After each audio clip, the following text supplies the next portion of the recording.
우리가 다윗에 대해서 얘기를 했었고요. 이제 이번 주부터는 이제 몇 주 동안 다니엘로 하나님의 말씀을 나누려고 합니다. 다니엘 하면 대한민국에서는요 좀 엉뚱한 것으로 유명한 이름이 되어버렸습니다. 다니엘 학습법이라고 들어보신 분 계십니까? 네, 다니엘 학습법으로 공부해 보신 분은 없군요. 다행입니다. 왜 다행이냐면은 제가 그걸 약간 그러려고 하는 겁니다. 네. 다니엘의 핵심적인 말씀이 뜻을 정했다는 거거든요. 근데 이 학습법에서는요, 뜻을 정해서 공부하면 공부가 잘 된다. 성적이 오를 수 있다. 뜻을 정해서 공부하면 믿음도 좋고 믿음 좋은 사람은 공부 잘해야 된다. 이런 식으로 접근을 합니다. 아마 이 학습법을 창시하신 분 우리 교단 목사님이에요. 네, 그분 말씀으로 제 선배겠죠. 네, 그러니까 제가 함부로 실명을 거론하지는 않겠고요. 책을 보면요, 그 책을 보면 이분이 어떤 이게 시험을 치기 위해서 뭐 시험 보잖아요. 그러면 그 책이 그대로 사진처럼 이렇게 머리 위에 떠오른답니다. 시험 칠 때. 그래서 페이지가 넘어간답니다. 그래서 그거 보면서 하니까 너무 시험이 쉽대요. 본인은. 예. 부러운 능력 아닙니까? 예, 전혀 뭐냐 그런 생각이에요. 그런데 말입니다. 정작 성경을 보면 다니엘이 어떻게 공부를 했다더라 이런 내용이 있을까요? 없을까요? 없습니다. 예. 학습 비결 그런 게 있을까요? 없습니다. 뜻을 정한 것은 다니엘이 자신의 신앙을 지키기 위해서 뜻을 정한 거고, 하나님이 지혜를 주신 것은 전혀 별개의 일입니다. 그러니까 뜻을 정하면 공부 잘할 수 있다. 뜻을 정하면 하나님이 지혜 주신다. 이게 성경적이지는 않다는 거예요. 사실상 이 학습법 창시하신 분도 그래요. 그분이 쓴 책을 보면 그분도 뜻을 정해서 똑똑해진 게 아니더라고요. 그분은 원래 똑똑하게 태어났습니다. 똑똑하시더라고요. 어릴 때부터. 네. 공부 잘하는 사람들에 관련된 책을 보면요, 그분처럼 책이 눈앞에 사진처럼 보이신다는 분들이 이분 말고도 여러 분 있는 것을 보게 됐습니다. 그렇다고 제가 이분의 학습법 자체를 비하하는 건 아닙니다. 확실히 공부를 열심히 하겠다고 마음의 뜻을 정하고 내가 공부를 열심히 해야지 라고 하는 어떤 마음을 먹고 공부하는 것과 막연하게 대충 공부하는 거하고는 확실히 차이가 날 겁니다. 제가 하고 싶은 말은 뜻을 정하는 그 방법이 공부에 효과는 있을지어도 그게 성경적 원리는 아니라는 거죠. 적어도 다니엘 본문 읽고서 당신도 공부를 잘할 수 있다, 뭐 이렇게 적용해서는 안 되겠다는 겁니다. 그렇다면 학습법이 아닌 다니엘은 그 다니엘 자체는 어떤 사람인가? 다니엘은 유다의 선지자입니다. 뭐라고요? 선지자. 유다 민족이 멸망당할 때 어린 나이에 바벨론의 포로로 끌려간 사람입니다. 그래서 유다 선지자지만은 활동은 어디서 했을까요? 네, 바벨론에서 했겠죠. 포로로서. 그리고 여러분, 선지자의 가장 중요한 일 중 하나는 무엇입니까? 선지자. 미래를 보는 거잖아요. 미래를 알려주는 거죠. 다가올 일을 예견하는 것인데, 다니엘의 가장 큰 업적은 이스라엘의 다가올 일, 바로 포로 회복을 예견한 것입니다. 다니엘 9장 2절 말씀 보면 이렇게 적혀 있어요. 곧 그 통치 원년에 나 다니엘이 책을 통해 여호와께서 말씀으로 선지자 예레미야에게 알려주신 그 연수를 깨달았나니 곧 예루살렘의 황폐함이 70년 만에 그치리라 하신 것이니라. 선배 선지자 예레미야의 글에, 한참 선배죠. 이 예레미야의 글 속에 포로 생활이 몇 년 만에 끝난다고요? 70년 만에 끝난다는 내용이 있었는데 다니엘이 성경을 읽다가 그걸 발견한 거예요. 그리고 계산을 해보니까 이제 얼마 안 남은 거죠. 이후 다니엘은 백성들이 예루살렘에 돌아갈 수 있도록 준비시키게 됩니다. 그리고 기도하죠. 하루에 3번씩 성전이 있던 방향을 향해서 기도합니다. 창문을 열어놓고요. 그래서 바벨론 외에 다른 왕에게 기도하면 사자굴에 던진다, 이런 법이 제정된 후에도 다니엘은 기도하기를 포기할 수가 없었습니다. 그래서 그래서 다니엘이 사자굴 속에 들어가게 된 거죠. 그런가 하면 다니엘은 더 먼 미래의 일도 예측합니다. 예언합니다. 70년 후에 실제로 포로들이 고향 땅으로 돌아가요. 그리고 백성들은 새롭게 성전을 건축하게 됩니다. 근데 그때부터 예수님께서 탄생하실 때까지 약 400년 넘는 시간 동안에 하나님은 그 시간 동안에 어떤 선지자도 어떤 계시도 보내시지 않습니다. 그 기간에 성경 기록이 전혀 없어요. 이 400년 동안 하나님이 침묵하시는 거예요. 그 침묵 기간을 학자들은 신구약 중간기간이라고 불러요. 이 기간 동안에 세계의 패권이 여러 나라로 이동합니다. 지금 다니엘이 잡혀있는 이 나라는 바벨론이지만 그 외에는 바벨론을 페르시아가 멸망시키고 페르시아가 지배하고 그 다음에는 헬라 제국, 그 다음엔 로마가 세상의 주인이 될 겁니다. 그 틈바구니 속에서, 그 역사 속에서 이스라엘은 계속해서 고난을 당하게 되죠. 다니엘은 환상 중에 이 중간기 역사를 보게 되는 겁니다. 그게 다니엘 7장부터 나오게 되는 얘기인데요. 다니엘 7장 8절 한번 띄워주시죠. 보면요, 내가 뭐죠 저게? 단어가 왜 안 보이지? 눈이 나빠졌나? 뿔이죠, 그죠? 뿔을 유심히 보는 중에 다른 작은 뿔이 그 사이에서 나더니 첫 번째 뿔 중에 셋이 그 앞에서 뿌리까지 뽑혔으며 이 작은 뿔에는 사람의 눈 같은 눈들이 있고 입이 있어 큰 말을 하였더라. 이런 얘기가 계속 반복해서 나와요. 그냥 보면 이게 무슨 소리야 하는데 이게 앞으로 그 400년 기간 동안에 나올 여러 나라들과 왕들에 대한 이야기들이에요. 그래서 어떤 나라가 망하고 새로운 왕조가 생겼는데 그 왕이 죽고 나서 새로운 나라가 셋으로 갈라지고 이런 역사들하고 대입해 봤을 때 거의 정확하게 디테일하게 일치되는 걸 봅니다. 그렇게 그 신구약 중간기 400년의 역사를 예언을 했어요. 그리고 그 역사의 끝에 로마 시대에 드디어 누가 오시나요? 메시아 예수 그리스도의 시대가 오는 거죠. 다니엘서는요, 예수님의 부활과 승천까지 예언되어 있습니다. 여러분, 예수님 오시기 400년 전에 다니엘은 이 모든 것들을 자신의 글 속에서 예언해 놨어요. 여러분, 이런 상황 속에서, 이런 상황을 통해서 다니엘이 하고 싶은 말이 있어요. 중간기 기간 동안 하나님은 침묵하실 겁니다. 선지자도 없을 것이고 하나님의 계시, 직접적인 계시도 없을 겁니다. 그래서 하나님이 우리를 버리셨나 두려운 마음이 생길지 모르겠지만 하나님이 자기 백성을 버리셨을까요? 안 버리셨을까요? 네, 안 버리셨다는 겁니다. 여전히 함께 하시며 자기 백성을 지켜주신다는 겁니다. 우리도 그래요. 우리한테 하나님이 직접 말씀하시지 않잖아요. 직접 내 머릿속에다가 야 누구야 잘 지내냐 안 그러시잖아요. 그죠? 하나님은 성경 말씀으로 얘기하시지 직접적인 계시를 지금은 주시지 않는단 말입니다. 그러나 그렇다고 해서 하나님이 안 계시는가? 아니에요. 여러분, 그 내용이 다니엘 7장 이전 앞부분에 나와 있어요. 다니엘이 나라의 법을 어기고 아까 얘기했죠. 기도하다가 잡혀서 어디에 던져졌어요? 사자굴에 던져졌습니다. 놀랍게도 어떤 일이 벌어집니까? 하나님께서 그 천사를 보내서 그 사자 입을 딱 잡고 계시죠. 그래서 너무 배고픈 사자가 잡아먹지도 못하고 쳐다만 보고 있죠. 네, 그런 일이 벌어져요. 다니엘의 세 친구 사드락, 메삭, 아벳느고는 바벨론의 우상에게 절하지 않았다가 풀무불에 던져집니다. 더욱 놀랍게도 그 불덩어리 속 안에 하나님께서, 그리스도께서 함께 계셨고 그 속에서 머리카락 한 올도 타지 않고 그 세 친구가 나오게 되는 것을 봅니다. 여러분, 이 사건을 왜 기록했습니까? 하나님께서는 그와 같이 중간기 백성들과 함께 하실 것을 미리 보여주고 있는 것입니다. 너희가 불구덩이 같은 시험에 있다 할지라도 내가 너희와 함께 할 것이다. 너희가 사자굴과 같은 그런 두려움 상황 속에 있다 할지라도 내가 너희와 함께하고 너를 지켜줄 것이다. 이 약속을 이 예를 통해서 보여주시는 거예요. 그러니 어떻게 해야 되겠습니까? 믿음을 지켜라. 믿음을 지켜라. 이게 다니엘 전체의 메시지입니다. 네. 그래서 다니엘을 보면요, 학습법이 보이는 게 아니라 고난 가운데 함께 하시는 하나님, 그분을 볼 수 있게 되는 겁니다. 그럼 기대되지 않습니까? 다니엘 앞으로 계속 보고 싶다. 네, 그죠? 네, 그렇습니다. 그러면 오늘은 다니엘의 첫 번째 이야기입니다. 다니엘은 어떤 사람이에요? 설교 제목, 뜻을 정한 사람이다. 이게 다니엘 전체의 핵심이에요. 다니엘이 시작되는 말이기도 해요. 뜻을 정한 사람.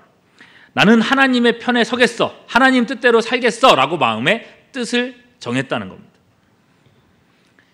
자, 그런데 그가 뜻을 정한 이 시점이 저는 너무 신기합니다. 볼 때마다 신기해요.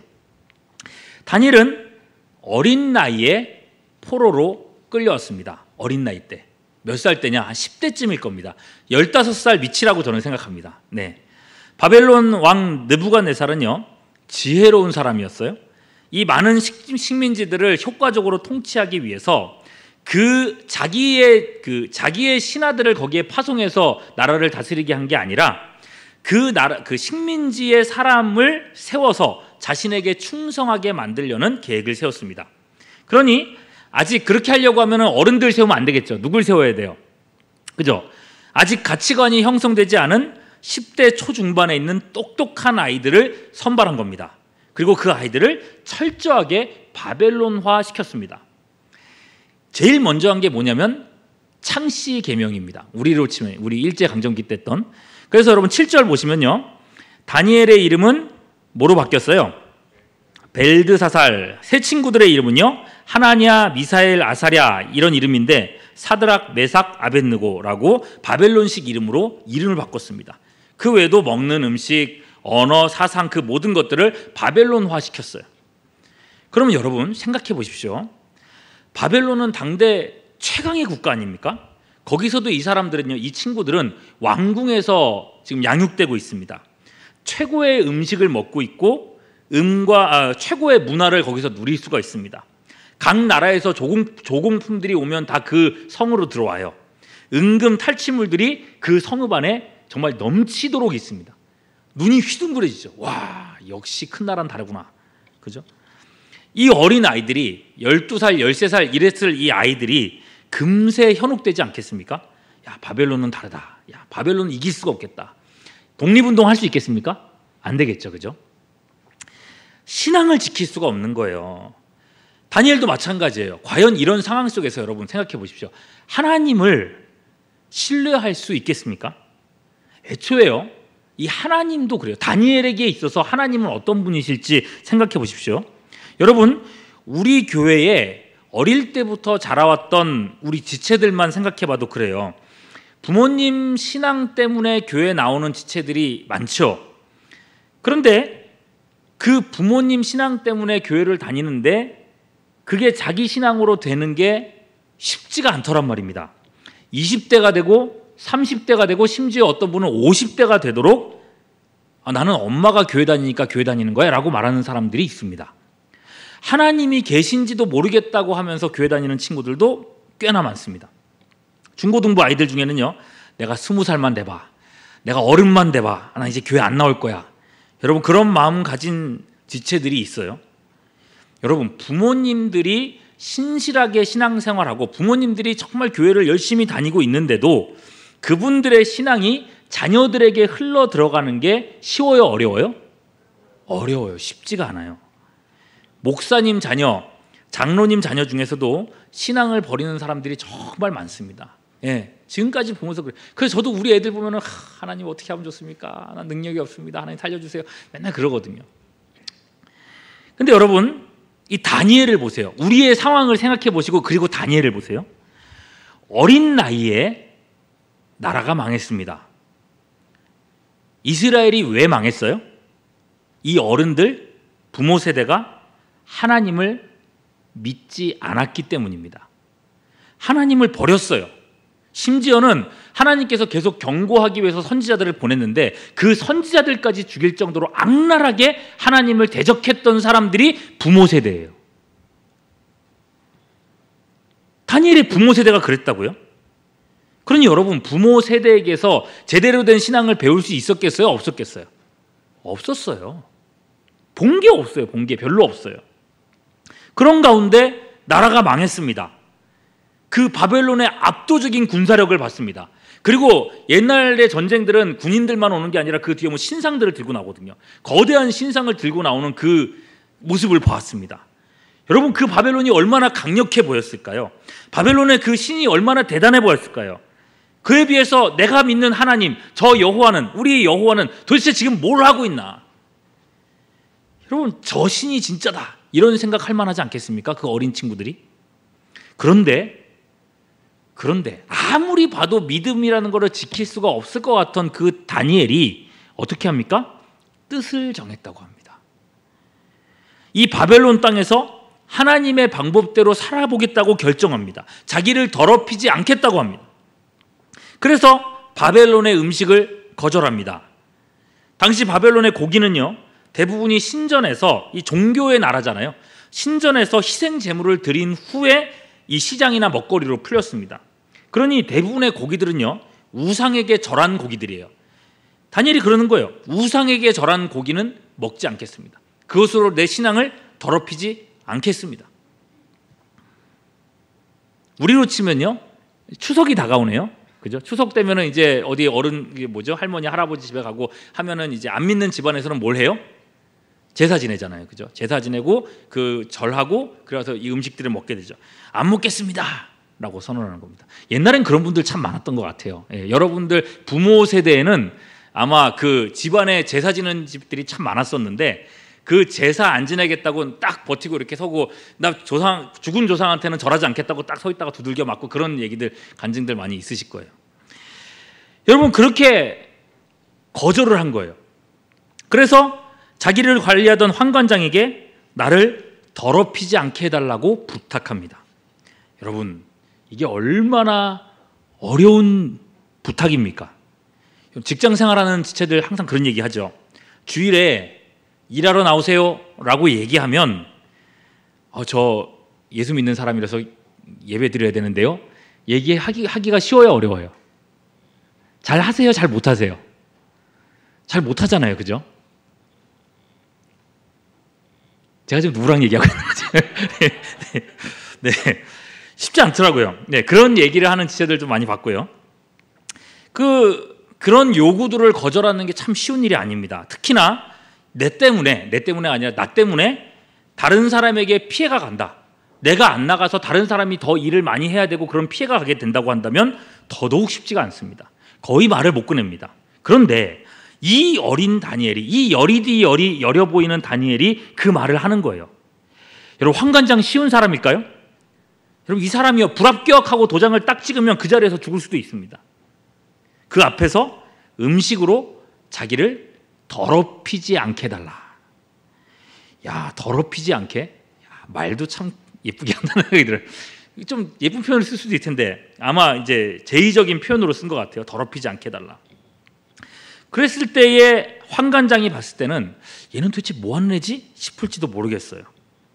여러분, 이 어린 친구가 도대체 어떻게 이런 생각을 할 수 있고 어떻게 이런 결정을 내릴 수 있는 거지? 여러분, 이런 사람이 다니엘입니다. 성경은 이런 어린 다니엘이 어떻게 이렇게 할 수 있었는지 어떠한 설명도 힌트도 주지 않습니다. 우리가 보통 이런 성경 구절을 읽을 때는 성경 그 앞쪽을 막 찾아가가지고 이 다니엘이 어떻게 해서 이런 교육을 했는가, 어떻게 해서 이런 신앙을 갖게 됐는가, 이런 걸 막 추적하거든요. 근데 이 본문 자체는 아무 말도 하지 않아요. 그 부모가 어떤 교육을 했었는지, 그가 무슨 책으로 공부를 했었는지, 언제 인격적으로 하나님을 만났는지 그런 말이 나오지 않습니다. 이런저런 추측은 할 수 있겠지만 본문에는 없어요. 그저 이 어린아이가 뜻을 정했다, 이 한 말이 있을 뿐입니다. 그리고 하나님께서는 그 뜻에 즉각적으로 반응하시죠. 9절 말씀입니다. 같이 한번 볼까요? 시작. 하나님이 다니엘로 하여금 환관장에게 은혜와 긍휼을 얻게 하신지라. 환관장의 마음을 바꿔주셨어요.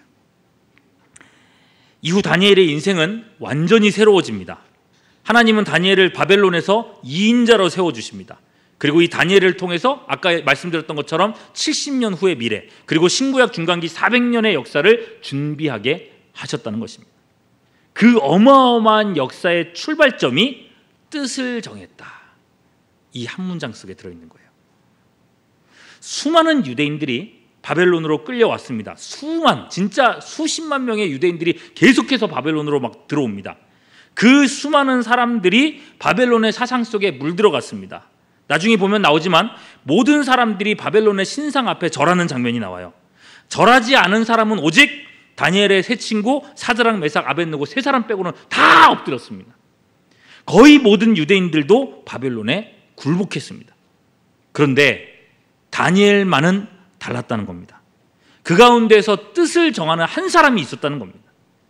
성경은요, 오직 그것만을 말하고 있습니다. 그것만. 그렇다면 여러분, 그게 하나님께서 기뻐하시는 일이고 그것이 하나님께서 원하시는 일이 아니겠습니까? 오늘날 시대 속에서도 하나님께서는 바로 이런 사람을 찾고 계신 게 아니겠냐는 거예요.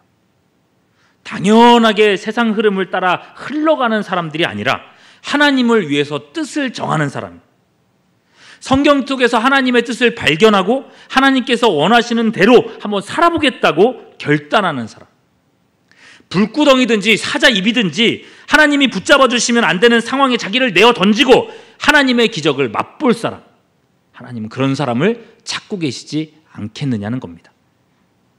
여러분, 언제까지 하나님이 계신지 안 계신지 모르겠어요, 여러분, 이런 중간한 태도로 살아가겠습니까?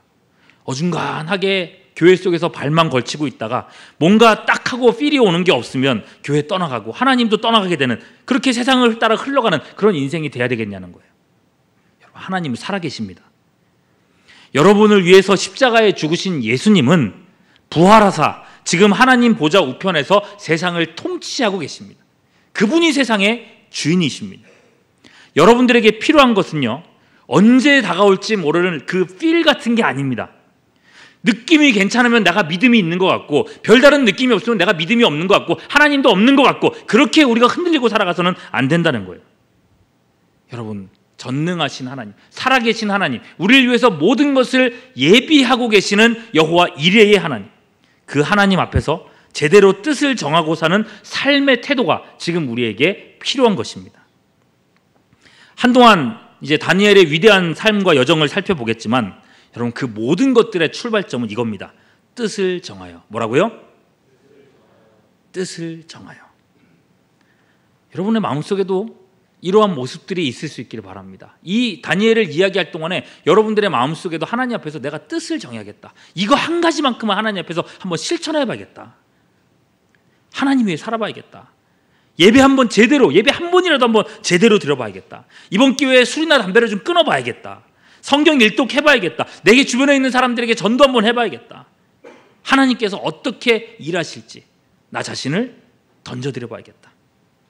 여러분, 어린 다니엘 속에 있었던 이 말도 안 되는 용기가 여러분들 안에서도 움츠릴 수 있기를 주님의 이름으로 축원합니다. 그래서요, 이 시대를 변혁하는 다니엘들이 여러분 다른 교회가 아니라 우리 교회에서, 바로 이 자리에서 여러분들에게서 일어날 수 있기를 다시 한번 주님의 이름으로 축원합니다. 예, 시간 함께 기도하기 전에 우리 찬양 한 개 하고 저 옆에 나가시죠. 시간을 뚫고.